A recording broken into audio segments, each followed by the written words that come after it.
বিসমিল্লাহির রহমানির রহিম। প্রিয় দেশবাসী, শিশু, কিশোর কিশোরী, তরুণ তরুণী, ছাত্রছাত্রী, বয়স্ক, বৃদ্ধ, নারী পুরুষ সবাইকে আমার সালাম জানাচ্ছি। আসসালামু আলাইকুম। আজ 5ই অগস্ট, জুলাই গণ অভ্যুত্থান দিবস। বাংলাদেশের ইতিহাসের এক অবিস্মরণীয় দিন। 1 বছর আগে এই দিনে জুলাই গণ অভ্যুত্থান পূর্ণতা পায়। দীর্ঘদিনের ফ্যাসিবাদী শাসন থেকে মুক্ত হয় প্রিয় স্বদেশ। গত বছরের জুনে আদালতের একটি রায়ে সরকারি চাকরিতে কোটা পুনর্বহাল হলে দেশের তরুণ শিক্ষার্থী সমাজ বিক্ষুব্ধ হয়ে ওঠে। তাদের এই ক্ষোভ দাবানলে পরিণত হয় স্বৈরাচারের তুচ্ছ-তাচ্ছিল্যে, দমন পীড়নে, নির্বিচারে গুলিবর্ষণ, নির্মম হত্যাযজ্ঞের কারণে। স্বৈরাচারী শাসকের নির্দেশে পরিচালিত হত্যাযজ্ঞের সামনে নির্ভীক চিত্তে দাঁড়িয়েছিল এদেশের ছাত্র, শ্রমিক, জনতা। তাদের সম্মুখভাগে ছিলেন আমাদের অদম্য নারীরা। দেশকে স্বৈরাচার মুক্ত করতে অকাতরে জীবন উৎসর্গ করেছেন তাঁরা। আজকের দিনে আমি জাতির সূর্য সন্তান জুলাই শহীদদের গভীর শ্রদ্ধার সঙ্গে স্মরণ করছি। জুলাইয়ে যারা আহত হয়েছেন, চিরতরে পঙ্গু হয়েছেন, দৃষ্টি হারিয়েছেন, জাতির পক্ষ থেকে আমি তাদের প্রতি শ্রদ্ধা ও কৃতজ্ঞতা জানাচ্ছি। প্রিয় দেশবাসী, গত 1 বছরে আমরা অনেক সংকট ও সম্ভাবনার মধ্য দিয়ে পার করেছি। অনেক ঘটনা, দুর্ঘটনা আমাদের গভীরভাবে বেদনাহত করেছে। সর্বশেষ মাইলস্টোন কলেজে বিমান বিধ্বস্ত হয়ে ঝরে গেছে আমাদের কোমলমতি শিশুসহ বেশ কিছু মানুষের প্রাণ। আগুনে পুড়ে আহত হয়েছেন অনেকেই। এই ঘটনা আমাদের সবাইকে শোকস্তব্ধ করে দিয়েছে। এই দুর্ঘটনায় নিহতদের আত্মার শান্তি কামনা করছি। যারা এখনো হাসপাতালে চিকিৎসাধীন তাদের দ্রুত আরোগ্য কামনা করছি। এই ভয়াবহ দুর্ঘটনার পর সিঙ্গাপুর, চীন, ভারত সহ কয়েকটি দেশের যে সকল চিকিৎসক এবং নার্স আহতদের সেবায় অক্লান্ত পরিশ্রম করেছেন তাদের প্রতি কৃতজ্ঞতা জানাচ্ছি। যারা রক্ত দিয়ে আহতদের পাশে দাঁড়িয়েছেন কৃতজ্ঞতা জানাচ্ছি তাদের প্রতিও। প্রিয় দেশবাসী, জুলাই অভ্যুত্থানের পর আমরা অনেক দূর পথ অতিক্রম করে এসেছি। আমাদের জাতীয় জীবনে শান্তি শৃঙ্খলা ফিরে এসছে, অর্থনীতিতে গতিশীলতা এসছে, সংকট দূর হয়েছে। মাত্র কয়েকদিন আগে যুক্তরাষ্ট্রের সঙ্গে আমরা সফলতার সঙ্গে শুল্ক আলোচনা সমাপ্ত করেছি। এর ফলে আমাদের অর্থনীতির সম্ভাবনা বহুগুণ বেড়ে গিয়েছে।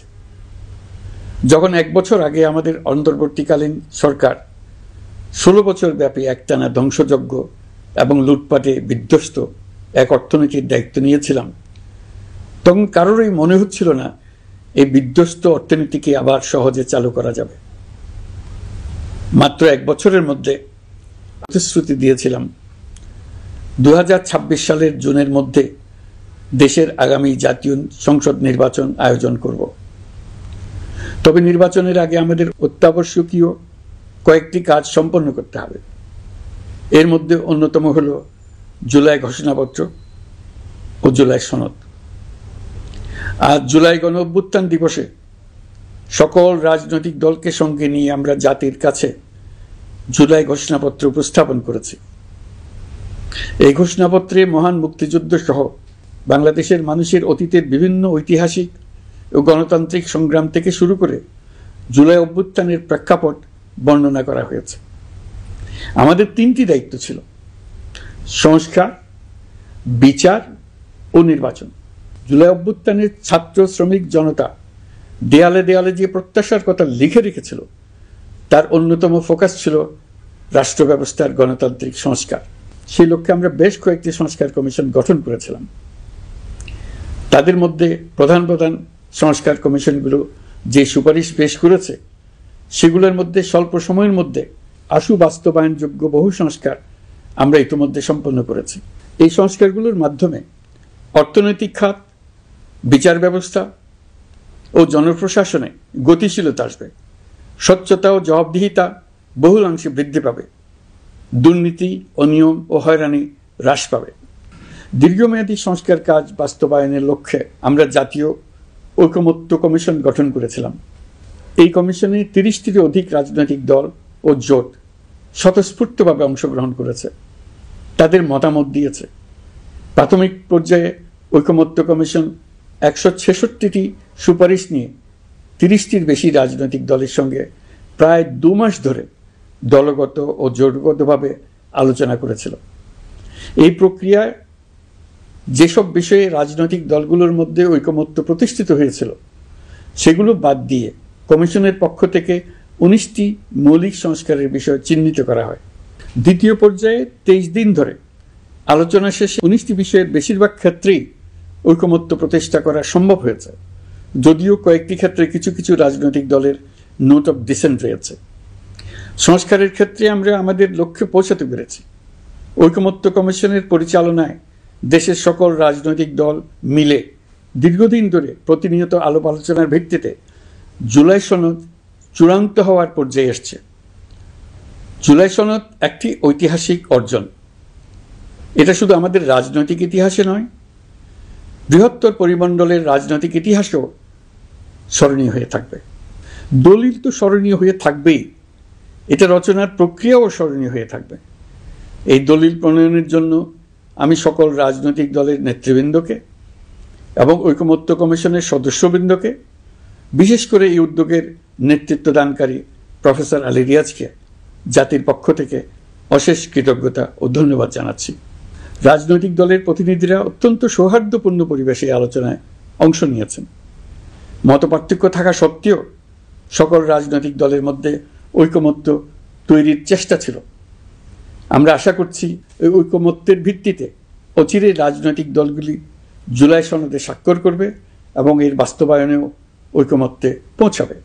জুলাই সনদ বাংলাদেশে সুষ্ঠুভাবে ক্ষমতা হস্তান্তর, জবাবদিহিমূলক রাষ্ট্রীয় প্রতিষ্ঠানগুলোর স্বাধীনতা ও সক্ষমতা, নাগরিক অধিকারের সত্যিকারের বাস্তবায়ন, রাষ্ট্রীয় সম্পদ ও সামর্থ্যের ব্যবস্থাপনা নিশ্চিত করবে।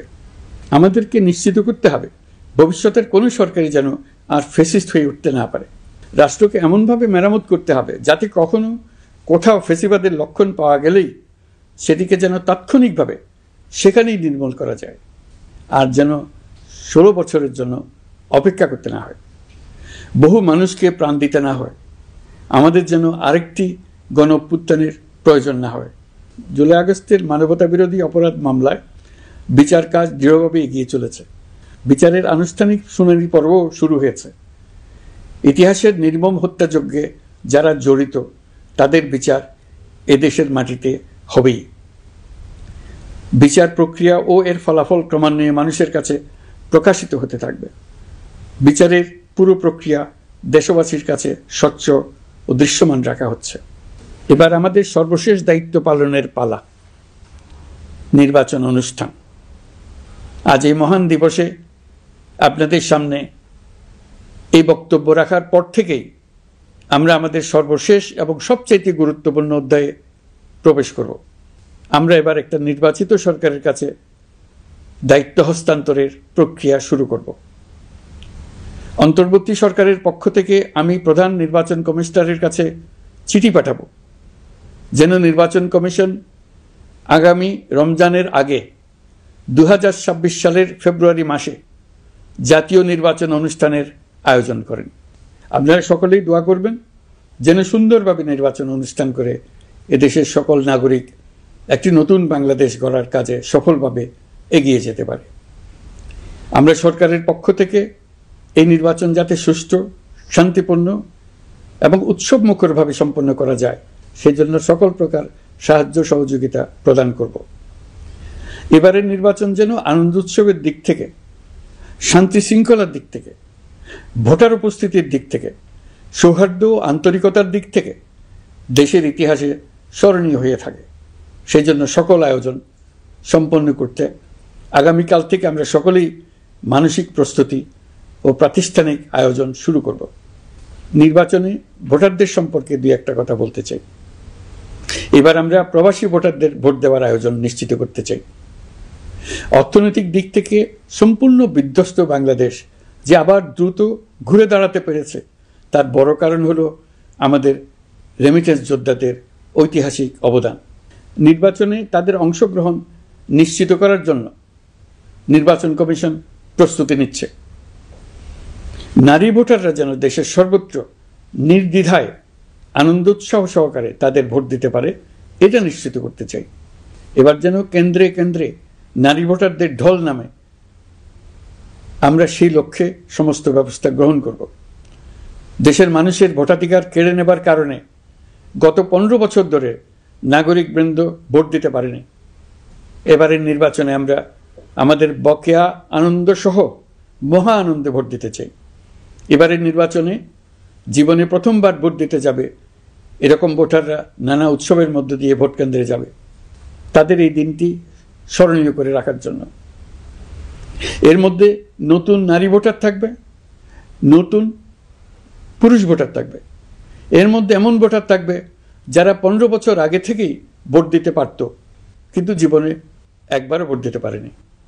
এর মধ্যে আসবে যারা 10 বছর আগে, 5 বছর আগে ভোট দিতে পারেনি। আর আসবে ভাগ্যবান ও ভাগ্যবতীর দল যারা এই প্রথমবার ভোটার হওয়ার যোগ্যতা লাভ করলো এবং সঙ্গে সঙ্গে ভোট দেওয়ার সুযোগও পেয়ে গেল। নির্বাচনের দিনকে আমরা ঈদের উৎসবের মতো করতে চাই। এবারের ভোটের আনন্দ থাকবে সবার মধ্যে। আপনারা সবাই বাচ্চা কাচ্চাদের নিয়ে ভোট কেন্দ্রে যাবেন। নাগরিক অধিকার প্রয়োগের মহা আনন্দ পরবর্তী বংশধরদের কাছে তুলে ধরার জন্য এখন থেকে প্রতিদিন আলাপ আলোচনা করুন। আপনার এলাকায় ভোটদান ব্যবস্থা কেমন হলে সুন্দর হয়, কেমন হলে আনন্দমুখর হয়, সেটা আগে থেকে ঠিক করার জন্য। নতুন বাংলাদেশ গড়ার কাজের ভিত্তি রচনা হবে এবারের নির্বাচনে। তার জন্য প্রস্তুতি নিন। প্রিয় দেশবাসী, দেশের ইতিহাসে এখন পর্যন্ত যতগুলো বড় সংঘাত, সহিংসতার ঘটনা ঘটেছে তার সবগুলোর নেপথ্য কারণ ছিল ত্রুটিপূর্ণ নির্বাচন।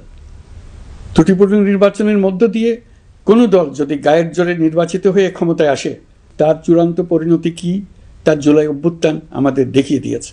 আমরা ইতিহাসের কলঙ্কিত কোনো অধ্যায়ের পুনরাবৃত্তি আর করতে চাই না। আপনারা প্রত্যেকেই অবগত আছেন একটা গোষ্ঠী নির্বাচনকে বাধাগ্রস্ত করার জন্য উন্মুখ হয়ে আছে। তারা দেশের গণতান্ত্রিক অগ্রযাত্রাকে ব্যাহত করতে দেশের বাইরে বসে ভেতরে থেকে নানা অপচেষ্টায় লিপ্ত রয়েছে। আমাদেরকে অবশ্যই খেয়াল রাখতে হবে তারা যেন নির্বাচনকে সংঘাতময় করে তোলার কোনো রকমের সুযোগ না পায়। মাথায় রাখবেন, পরাজিত শক্তি নির্বাচনের আগ পর্যন্ত বারবার মাথাচাড়া দিয়ে ওঠার চেষ্টা করবে, কিন্তু একটি অবাধ, সুষ্ঠু, নিরপেক্ষ নির্বাচন সফলভাবে আয়োজন করা গেলে অপশক্তির পরাজয় চূড়ান্ত হবে। নির্বাচন সংক্রান্ত বিষয়ে প্রতিনিয়ত পরামর্শ নেওয়ার জন্য আমরা প্রযুক্তির সাহায্য নেব। এই জন্য একটি অ্যাপ তৈরির উদ্যোগ নিচ্ছি। দ্রুত এই অ্যাপটি চালু হবে। আপনারা আপনাদের সকল পরামর্শ, সকল মতামত, সকল আশঙ্কা এবং উদ্যোগের কথা এই অ্যাপের মাধ্যমে আমাদেরকে জানাবেন। আমরা তা যথাযথ কর্তৃপক্ষকে জানিয়ে দেব, সমস্যা সমাধানের জন্য ব্যবস্থা নেব। রাজনৈতিক দলগুলোর প্রতি আমার আহ্বান থাকবে, আপনাদের নির্বাচনী ইশতেহারে, আপনাদের প্রতিশ্রুতি, প্রতিজ্ঞা, পরিকল্পনায় কোনো কিছুতেই যেন তরুণরা বাদ না পড়ে, নারীরা বাদ না পড়ে। মনে রাখবেন, যে তরুণ তরুণীরা বাংলাদেশকে বদলে দিয়েছে তারা বিশ্বকেও বদলে দেওয়ার ক্ষমতা রাখে। আপনার দল থেকে তাদেরকে সেই সুযোগ দেওয়ার উদ্যোগ নেন। আগামী নির্বাচনে সবাই নিরাপদে যার যার পছন্দের প্রার্থীকে ভোট দেবে, এটা নিয়ে কারো কোনো আপত্তির সুযোগ রাখা যাবে না। আমরা সবাই সবার পছন্দের প্রতি সম্মান দেখাবো, এটাই হোক আমাদের প্রতিজ্ঞা। প্রিয় দেশবাসী, আপনারা জানেন সরকার দায়িত্ব গ্রহণের পরপরই দেশের দক্ষিণ ও উত্তরাঞ্চলে যে ভয়াবহ বন্যা পরিস্থিতি তৈরি হয়েছিল তা ফসল উৎপাদনে ব্যাপক ক্ষতি সাধন করেছে। এর ফলে নিত্য প্রয়োজনীয় পণ্যের মূল্য বৃদ্ধির আশঙ্কা হয়েছিল। তবে সংশ্লিষ্ট প্রতিষ্ঠান ও কর্তৃপক্ষের যথাযথ পদক্ষেপ, নজরদারি ও মধ্যস্বত্বভোগীদের দৌরাত্ম্য কমানোর ফলে এটি এড়ানো গেছে। বিশেষ করে এবছরের পবিত্র মাহে রমজান মাস থেকে শুরু করে এখন পর্যন্ত বাজার পরিস্থিতি স্থিতিশীল রয়েছে। মূল্যস্ফীতির নিয়ন্ত্রণ ছিল আমাদের জন্য সবচেয়ে বড় চ্যালেঞ্জ। ভঙ্গুর অর্থনীতি ও বন্যার কারণে খাদ্য মূল্যস্ফীতি হয়েছিল প্রায় 14%। এখন সেটা অর্ধেকে নেমে এসছে। আমরা আশা করছি ডিসেম্বরের মধ্যে এটা 6% নেমে আসবে। এই জুন মাসে দেশের সার্বিক মূল্যস্ফীতি কমে 8.48% হয়েছে, যা বিগত 35 মাসের মধ্যে সর্বনিম্ন। এই নিয়ে 4 মাস ধরে সার্বিক মূল্যস্ফীতি ক্রমান্বয়ে কমেছে। বর্তমান অন্তর্বর্তীকালীন সরকারের প্রতি প্রবাসীদের অসীম আস্থার ফলে মুদ্রাবাজারেও স্থিতিশীলতা ফিরে এসছে। গত অর্থ বছরে ব্যাংকিং চ্যানেলে রেকর্ড $3033 কোটি প্রবাসী আয় দেশে এসেছে। রপ্তানি আয়ে প্রায় 9% প্রবৃদ্ধি হয়েছে। এর ফলে টাকা শক্তিশালী হয়েছে। অনেক বছর পর ডলারের বিপরীতে টাকার মান বাড়ছে। গত 11 মাসে বৈদেশিক পাওনাদারদের পাওনা সুদ ও আসল বাবদ $4 বিলিয়ন অর্থাৎ $400 কোটি অর্থ পরিশোধ করা হয়েছে, যা এ যাবৎকালের সর্বোচ্চ। আগের বকেয়া আদায় পরিশোধের পরও বৈদেশিক মুদ্রার রিজার্ভ বাড়ছে। আগামীতে এই ধারা বজায় থাকবে বলে আমরা আশা করি। বিদেশি বিনিয়োগ বৃদ্ধিতে বিভিন্ন উদ্যোগ নেওয়ার ফলে এই বছরের প্রথম 3 মাসে বিদেশি বিনিয়োগ এসছে $10,500 কোটি। গত বছরের একই সময়ের তুলনায় এটা দ্বিগুণেরও বেশি। আর অক্টোবর থেকে হিসাব করলে 6 মাসে ফরেন ডাইরেক্ট ইনভেস্টমেন্ট এসছে $16,500 কোটি, যা গত সরকারের আমলের শেষ 6 মাসের তুলনায় দ্বিগুণ। কর্মসংস্থান সৃষ্টি অন্তর্বর্তীকালীন সরকারের অন্যতম বড় লক্ষ্য। সম্প্রতি হংকং ভিত্তিক শিল্পগোষ্ঠী হান্ডা বাংলাদেশের বস্ত্র তৈরি পোশাক খাতে $250 মিলিয়ন বিনিয়োগের প্রতিশ্রুতি নিয়ে এসছে, যা এই খাতে চীনা কোনো কোম্পানির একক সর্বোচ্চ বিনিয়োগ। তাদের এই বিনিয়োগের ফলে 25,000 লোকের কর্মসংস্থান হবে। আমরা দৃঢ়ভাবে বিশ্বাস করি হান্ডার এই বিনিয়োগ আরও চীনা কোম্পানিকে এই দেশে বিনিয়োগের জন্য উৎসাহিত করবে। এর মাধ্যমে আমাদের তরুণ তরুণীদের কর্মসংস্থানের পথ খুলবে। গত 16 বছরে দেশ থেকে যে বিপুল পরিমাণ অর্থ পাচার হয়ে গিয়েছে, আমরা সেটা ফিরিয়ে আনার উদ্যোগ নিয়েছি। এই দীর্ঘ আইনি প্রক্রিয়ার জন্য সরকার নামকরা বিদেশি আইনি প্রতিষ্ঠানকে নিয়োগ দিয়েছে। যথাযথ আইনি পদক্ষেপের ফলে বিশ্বের বিভিন্ন দেশে ফেসিবাদী দুর্বৃত্তরা যে অর্থ সম্পদের পাহাড় গড়েছে তার কিছু কিছু ইতিমধ্যে জব্দ হয়েছে। এই কার্যক্রম সঠিকভাবে চালিয়ে যেতে পারলে অল্প সময়ের মধ্যে আরও কিছু ইতিবাচক ফলাফল পাওয়া যাবে বলে আমি বিশ্বাস করি। দেশের ভেঙে পড়া অর্থনীতিকে মজবুত করতে হলে আমাদের চিন্তায় মৌলিক পরিবর্তন আনতে হবে। আমি বরাবরই বলে এসেছি, এদেশের নদী ও বিশাল সমুদ্র আমাদের মূল্যবান সম্পদ। আমরা এই সম্পদকে কাজে লাগিয়ে সমান্তরালভাবে পানিভিত্তিক অর্থনীতি গড়ে তুলতে চাই। আমরা প্রায় ভুলে যাই যে বঙ্গোপসাগরের একটা অংশও আমাদের দেশ। এর পরিমাণ আমাদের মোট জমির পরিমাণের চাইতে বেশি।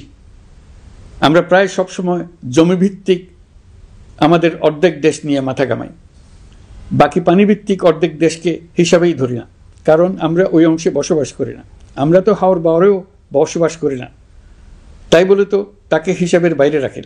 এখন থেকে আমাদের অংশের বঙ্গোপসাগরকে আমরা আমাদের দেশের মূল্যবান অংশ, এই কথা সবসময় মাথায় রেখে অগ্রসর হব।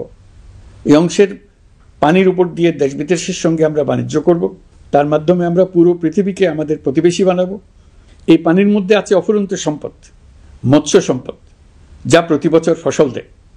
এই পানির নিচে আছে অফুরন্ত গ্যাস। এর সব কিছুকে নিয়েই প্রতিনিয়ত আমাদের চিন্তাভাবনাকে চালিত করতে হবে। বর্তমান সরকার চট্টগ্রাম বন্দর ব্যবস্থাপনাকে নতুন করে সাজানোর উদ্যোগ নিয়েছে। সরকার সম্প্রতি বাংলাদেশ নৌবাহিনী পরিচালিত ড্রাই ডক লিমিটেডকে নিউ মুরিং টার্মিনাল কন্টেইনার হ্যান্ডলিংয়ের দায়িত্ব দিয়েছে। তারা কাজ শুরু করা মাত্রই কিছু ইতিবাচক পরিবর্তন এসছে। প্রথম 2 সপ্তাহে দেখা গেছে আগের তুলনায় প্রতিদিন গড়ে 225টি বেশি কন্টেইনার হ্যান্ডলিং হচ্ছে। এই বন্দরকে আধুনিকভাবে গড়ে তোলা গেলে তা শুধু বাংলাদেশের অর্থনীতিতেই ভূমিকা রাখবে না, নেপাল, ভুটান সহ পার্শ্ববর্তী অঞ্চলের অর্থনীতিতে ইতিবাচক ভূমিকা রাখতে সক্ষম হবে। বিনিময়ে তারাও উপকৃত হবে, আমরাও উপকৃত হব। আমাদের উপকূল অঞ্চল অফুরন্ত সম্ভাবনার আধার।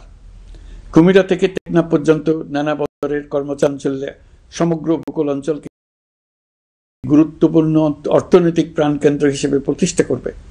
এই পুরো অঞ্চলে অনেকগুলো শিল্পাঞ্চল গড়ে উঠবে শুধু সমুদ্রের সান্নিধ্য এবং তার ব্যবহারের দক্ষতার কারণে।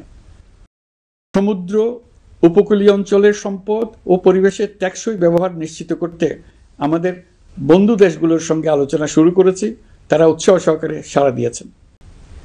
গভীর সমুদ্রকে আমরা এখনো আমাদের কাজে লাগাতে পারিনি। একে কেন্দ্র করে মাছ পালন, আহরণ ও প্রক্রিয়াজাতকরণের শিল্প গড়ে তুলতে কাজ শুরু করেছি। এতে করে লক্ষ লক্ষ মানুষের কর্মসংস্থান হবে, আমাদের অর্থনীতি নতুন শক্তিতে বলীয়ান হবে। প্রিয় দেশবাসী, প্রবাসী বাংলাদেশিদের জন্য ভিসা সংক্রান্ত জটিলতা দূর করতে আমরা গভীরভাবে কাজ করে যাচ্ছি। বাংলাদেশি নাগরিকদের জন্য আরব আমিরাত পুনরায় ভিসা চালু করেছে। মালয়েশিয়া কর্তৃপক্ষ বাংলাদেশি কর্মীদের জন্য প্রথমবারের মতো মাল্টিপল এন্ট্রি ভিসা চালু করেছে। অন্যান্য দেশের সঙ্গেও ভিসা জটিলতা কিভাবে কমিয়ে আনা যায় এ নিয়ে আমরা কাজ করে যাচ্ছি। আগামী 5 বছরে জাপানে অন্তত 1 লক্ষ বাংলাদেশি তরুণদের পাঠানোর প্রস্তুতি শুরু করেছি। তরুণদের সেখানে পাঠানোর জন্য বিশেষ অন্যান্য ব্যবস্থাও আমরা নিতে শুরু করেছি। এর পাশাপাশি আমরা ইতালি, দক্ষিণ কোরিয়া, সার্বিয়া সহ বিভিন্ন দেশে দক্ষ কর্মীদের পাঠানোর উদ্যোগ নিয়েছি।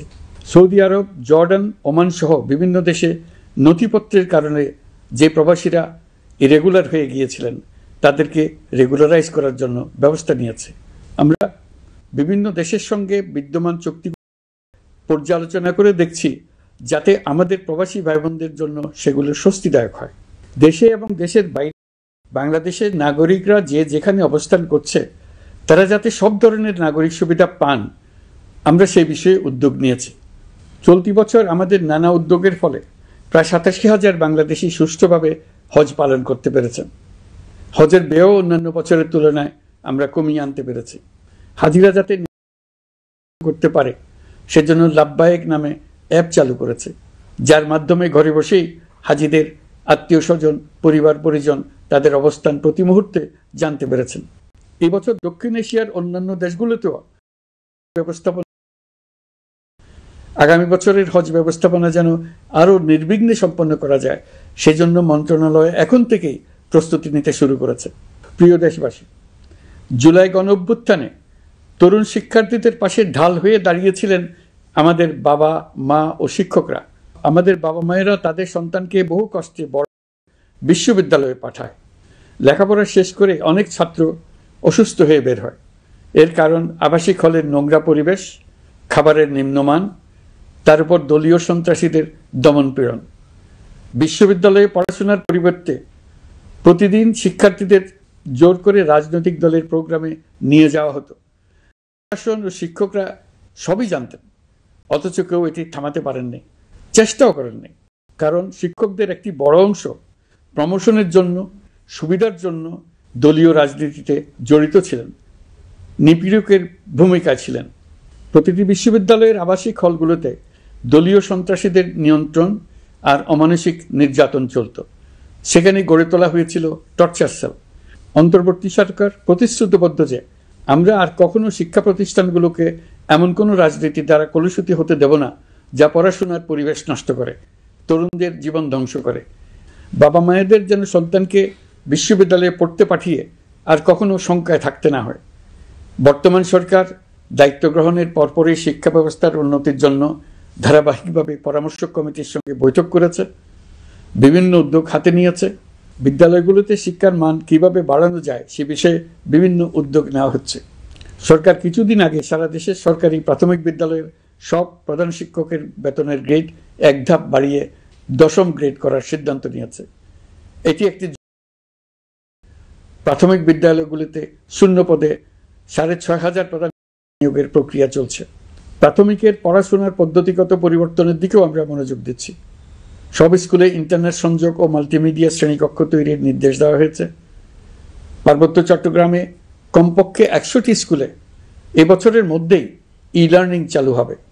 ঢাকা চট্টগ্রামের অভিজ্ঞ শিক্ষকরা প্রযুক্তির সহায়তায় এসব স্কুলে শিক্ষকতা করে সেখানকার শিক্ষক ঘাটতি পূরণ করবেন।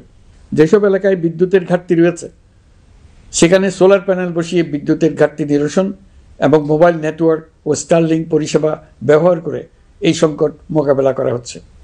স্কুলগুলোতে মেয়েদের জন্য বিশেষ ব্যবস্থা গ্রহণ করে তাদের পড়াশোনার উপযোগী করে তোলা হচ্ছে।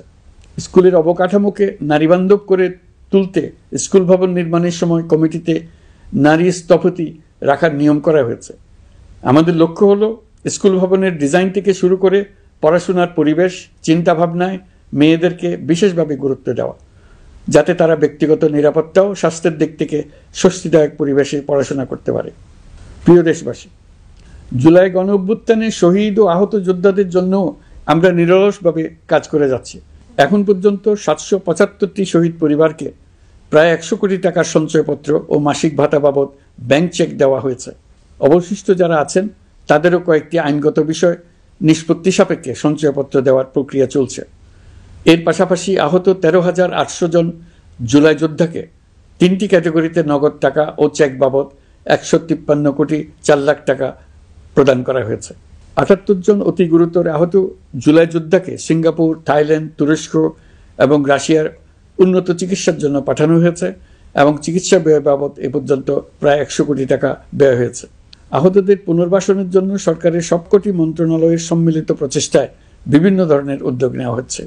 ফেসিবাদী সরকারের আমলে দেশের শহরে বন্দরে হাজারো প্রতিষ্ঠান, সড়ক, সেতু, সেনানিবাস, যুদ্ধজাহাজ, স্কুল, কলেজ, বিশ্ববিদ্যালয়ের নাম পরিবর্তন করে স্বৈরাচার তার নিজের এবং নিজের পরিবারের সদস্যদের নামে চালু করেছিল। আমরা সব নাম পরিবর্তন করে আগের নাম বা মানানসই নাম করে দিয়েছি। প্রিয় দেশবাসী, অন্তর্বর্তীকালীন সরকার এমন এক অবস্থায় দেশের দায়িত্বভার গ্রহণ করেছিল যখন প্রতিটি গণতান্ত্রিক প্রতিষ্ঠান, অফিস, আদালত বিধ্বস্ত অবস্থায় ছিল। আমাদের প্রথম এবং প্রাথমিক কাজ ছিল এই প্রতিষ্ঠানগুলো সংস্কার এবং পুনর্নির্মাণে হাত দেওয়া, আইনশৃঙ্খলা বাহিনী পুনর্গঠন, অর্থনীতি পুনরুদ্ধার, আইন আদালত, নির্বাচন কমিশন সহ যাবতীয় গণতান্ত্রিক প্রতিষ্ঠানকে সচল করা এবং নাগরিকদের নিকট দায়বদ্ধ করে তোলা। রক্তাক্ত জুলাই ছিল স্বৈরাচারের বিরুদ্ধে তরুণদের পুঞ্জীবিত ক্ষোভের বহিঃপ্রকাশ। 16 বছর ধরে সরকারের স্বৈরাচারী আচরণের বিরোধিতা করে যতগুলো আন্দোলন হয়েছে, প্রতিটিতেই দলীয় সন্ত্রাসীরা অস্ত্র হাতে আন্দোলনকারীদের আক্রমণ করেছে। প্রতিটি আন্দোলনকেই দমন করার জন্য দলীয় সন্ত্রাসীরা সর্বোচ্চ আঘাত করেছে, যেখানে আইনশৃঙ্খলা বাহিনীকেও অংশ নিতে নির্দেশ দেওয়া হয়েছে অথবা দাঁড়িয়ে দর্শকের ভূমিকায় থাকতে বলা হয়েছে।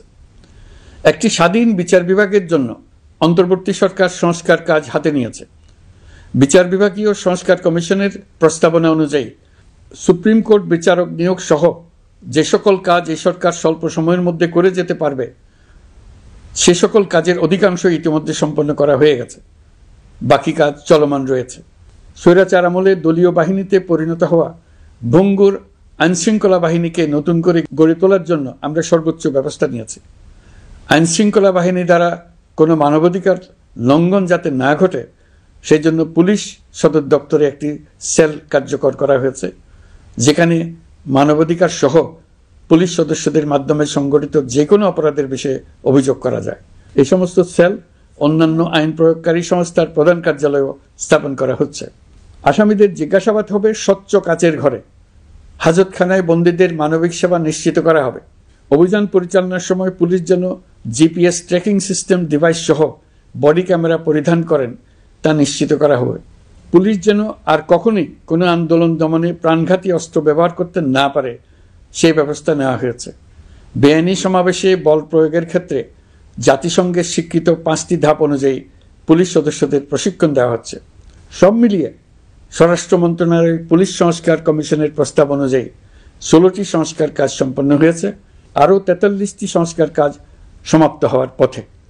দেওয়ানি আইন, নারী ও শিশু নির্যাতন দমন আইন সহ বিভিন্ন আইনগত সংস্কার সম্পন্ন হয়েছে। সম্প্রতি সরকার ফৌজদারি কার্যবিধি সংশোধন অধ্যাদেশ 2025 অনুমোদন করেছে। এর ফলে এখন থেকে কোনো ব্যক্তিকে আটকের পর 12 ঘন্টার মধ্যে যত দ্রুত সম্ভব পরিবারকে জানাতে হবে। আটককৃত ব্যক্তিকে আইনজীবীর সঙ্গে সাক্ষাতের সুযোগ দিতে হবে।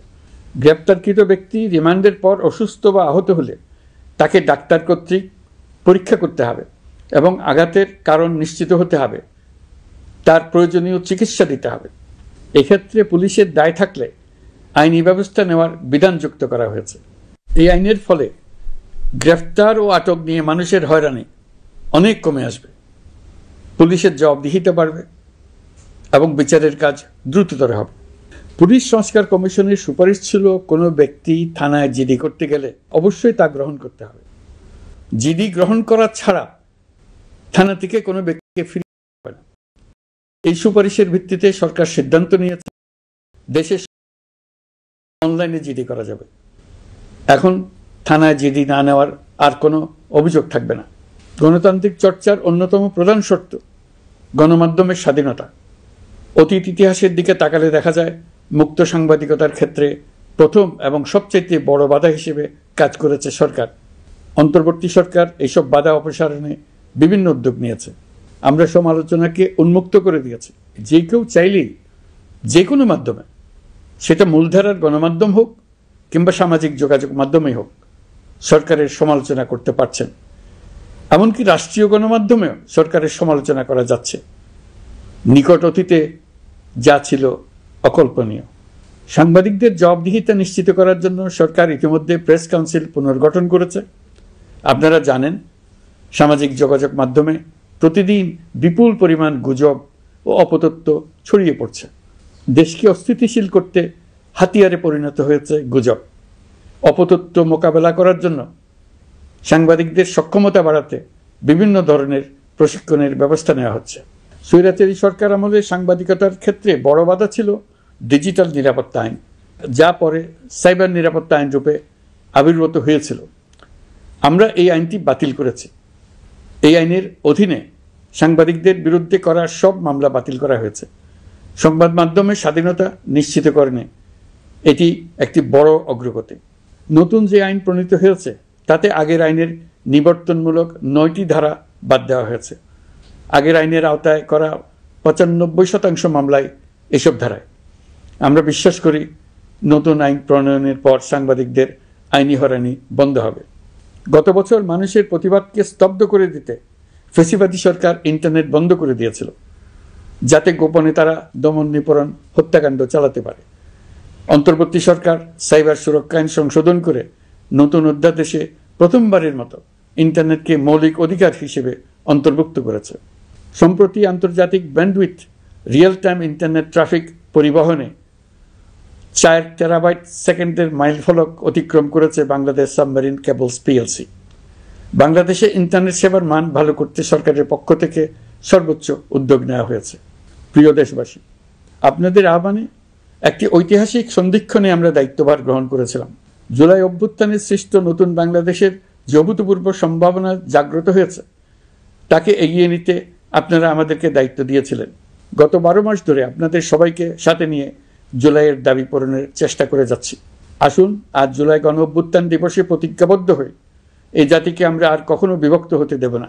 আমরা সকল নাগরিকের প্রতি মর্যাদাশীল থাকব, তিনি যেই পরিচয়েরই হন না কেন। আমরা দৈনন্দিন জীবনে নানা ঘাত প্রতিঘাতে সাময়িকভাবে যদি পথভ্রষ্ট হয়েও পড়ি, প্রতি বছর জুলাই আমাদেরকে নতুন করে ঐক্যবদ্ধ হতে শক্তি যোগাবে। জুলাই তরুণদের উসিলায় জাতির আত্ম আবিষ্কারের মাস, ভুল ভ্রান্তি শুধরে নেবার মাস, গর্তে পড়ে যাওয়ার প্রবণতা থেকে নিজেদেরকে রক্ষা করার মাস। জুলাই গ্রামে গঞ্জে, সরকারি বেসরকারি স্কুল কলেজে, বিশ্ববিদ্যালয়ে, ফসলের মাঠে, ঘরে বাড়িতে কিশোর কিশোরী তরুণ তরুণীদের কাছ থেকে তাদের আকাঙ্ক্ষাগুলো জেনে নেওয়ার মাস। নির্বাচন আসছে। যদি আপনি আপনার নির্বাচনী এলাকা থেকে দূরে বসবাস করেন, তবে এখন থেকে নিয়মিত নির্বাচনী এলাকা পরিদর্শন করুন, যাতে সেরা ব্যক্তিকে নির্বাচিত করতে আপনি প্রস্তুত হতে পারেন। যাদের তাজা রক্তের বিনিময়ে আমরা আমাদের এই অতি মূল্যবান অধিকার ফিরে পেলাম, ভোটটা দেওয়ার আগ মুহূর্তে যেন তাদের চেহারা আমাদের চোখে ভেসে ওঠে। ফেব্রুয়ারি বেশি দূরে নয়। নির্বাচন নিয়ে প্রস্তুতি নিতে নিতেই ভোটের দিন এসে পড়বে। বহু বছর আমরা কেউ ভোট দিতে পারিনি। এবার আমরা সবাই ভোট দেব, কেউ বাদ যাবে না। সবাই যেন বলতে পারি, নতুন বাংলাদেশ গড়ার পথে দেশকে রওনা করার জন্য আমি আমার ভোটটা দিয়েছিলাম। আমার ভোটে দেশটা সে পথে রওনা হতে পেরেছিল। জুলাই গণ অভ্যুত্থান দিবসে সকল নাগরিকের কাছে আমার আহ্বান, আসুন নতুন বাংলাদেশ গড়ার প্রথম বড় পরীক্ষায় সফলভাবে উত্তীর্ণ হই। মহান আল্লাহ আমাদের সহায় হন। আল্লাহ হাফেজ।